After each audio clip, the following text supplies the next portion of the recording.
संघर्ष करने वाला कौन है, हमारे बीच में काम करके हमारे लिए आवाज कौन उठा सकता है, चाहे वो पैसे से गरीब हो, चाहे उसके पास कुछ भी नहीं हो। ऐसे में हमारे कार्यकर्ता तय करते हैं। हम लोग उसे आदिवासी जन प्रतिनिधि सिलेक्शन प्रणाली कहते हैं और हमारा चयन उस सिलेक्शन प्रणाली के तहत हुआ है।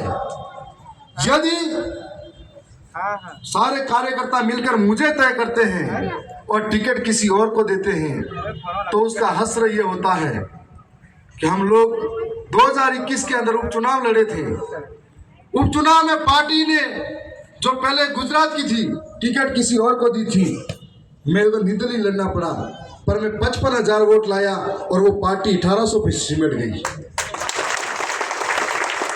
इसीलिए इसका मतलब ये कहना चाह रहा था कि जन प्रतिनिधि सिलेक्शन प्रणाली हमारी इतनी मजबूत है कि जिसके साथ में समाज है उसको जिता के छोड़ देते हैं।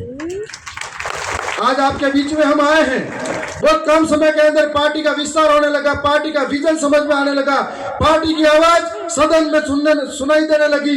तब आंध्र प्रदेश के अंदर लोग जुड़ने लगे, महाराष्ट्र के अंदर जुड़ने लगे, गुजरात के अंदर जुड़ने लगे, मध्य प्रदेश में जुड़ने लगे और मणिपुर के अंदर जुड़ने लगे, झारखंड और छत्तीसगढ़ में भी हमसे जुड़ने की इच्छा थी।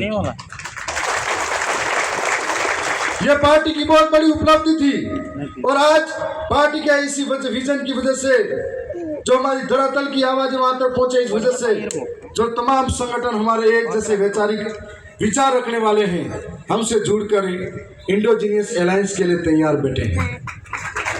आज यहाँ पर कई सारे संगठन के साथी यहाँ मौजूद हैं, मेरे से कई ज्यादा अनुभवी भी हैं, उम्र दराज भी हैं और मेरे से ज्यादा संघर्ष किया होगा। हम लोग हर बार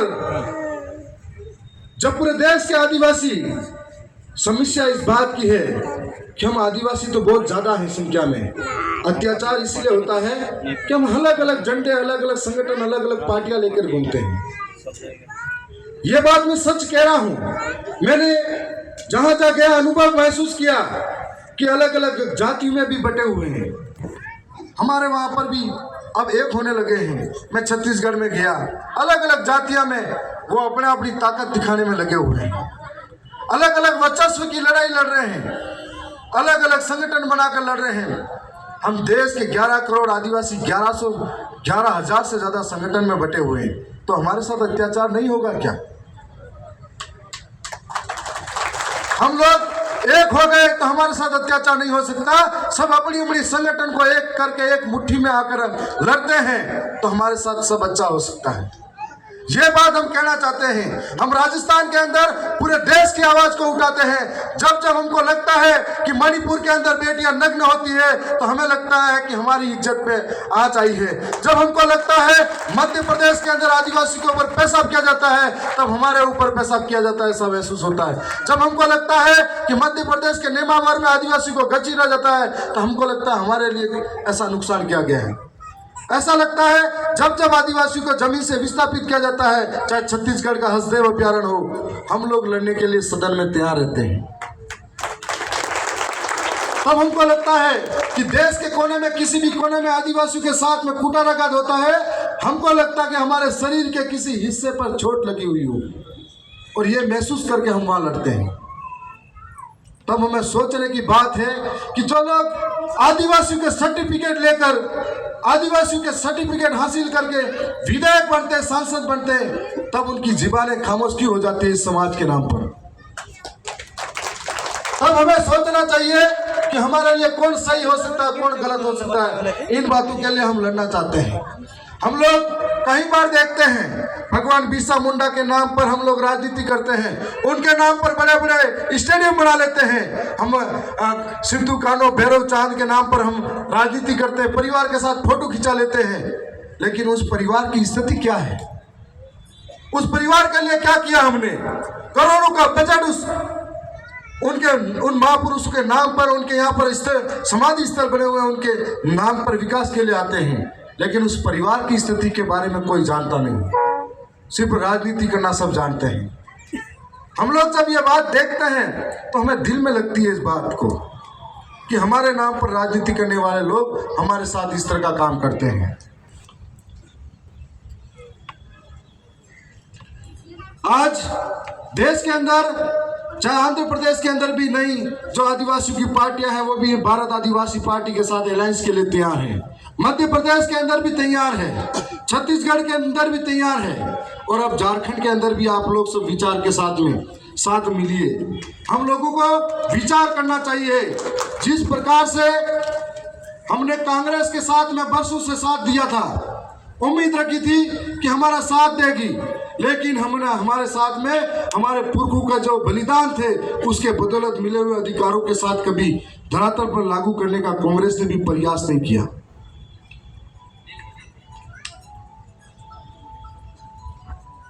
चाहे वो राष्ट्रीय पार्टियां रही हो, भरोसे में रखा गया। अगर उस पार्टी ने प्रयास किया होता तो उस पार्टी के माध्यम से धरातल पर 5वीं अनुसूची पैसा कानून, ग्राम सभाओं का विस्तार और इससे माध्यम से कार्य होते, लेकिन उनको चिंता नहीं रही और हमारे लोगों को पलायन के लिए मजबूर होना पड़ा। कई लोग रोजगार के लिए गए। हमारे लिए कानून बने, जो जमीन सरकारी है वो जमीन हमारी है, और उसी जमीन से सरकार ने हमको हटाया है। हमारे लिए कानून बने कि ग्राम सभा का पावर है, और उसी ग्राम सभा में छोटे मोटे भाई के लफड़े पर जो हमारे बिरसा मुंडा जैसे वीरों की वजह से जेल बनी, उसी जेल में आदिवासी को ठूसा जाता है। आज ये हालात हमारे साथ हुए, कोई पार्टी हमारे लिए बोलने नहीं आई, और आज राष्ट्रीय पार्टी भाजपा की तो बात ही करना बेकार है, क्योंकि उन्होंने हमारे साथ गाली गलौज। कल परसों संघी मानसिकता के राजस्थान के अंदर मंत्री हमको बोल रहे हैं ये इनके बाप की औलाद है तो डीएनए की जांच कराओ। हमने बड़े सदन में कहा हम तो हमारी बाप की औलाद है, हम तो ये डीएनए की जांच कराने के लिए फोन साथ में लेके आए, लेकिन तुम तुम्हारे दिमाग की जांच करवाओ। और आपने ये खबर देखी होगी। हम लोग कब तक सहन करते रहेंगे, कब तक सुनते रहेंगे? इस तरह से आदिवासियों का अपमान होता रहेगा, इस तरह से आदिवासियों के पुरखों के साथ कुटाराघात होगा। लोगों ने हमारे साथ में इस तरह से कुटाराघात किया है, तो हमको इस बात को समझना पड़ेगा। हम जिस पे भरोसा करके आगे बेचते हैं, और जिस पे भरोसा करके बेचते हैं वही धीरे धीरे उनके जैसे बढ़ जाते हैं।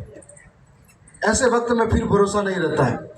अभी दादा ने शुरुआत में कहा था कि हम भारत आदिवासी पार्टी के साथ जुड़ रहे हैं, यदि ये पार्टी गलत होती है तो हम छोड़ देंगे। मैं आपको कहना चाहता हूं, व्यक्ति गलत हो सकता है, पार्टी गलत हो सकती है, हमारी विचारधारा कभी गलत नहीं हो सकती। और आप और हम मिलकर पार्टी के साथ चलेंगे। जिस दिन आपको लगे ये पार्टी भी गलत है, हम भी कह रहे हैं आप छोड़ देना इसको।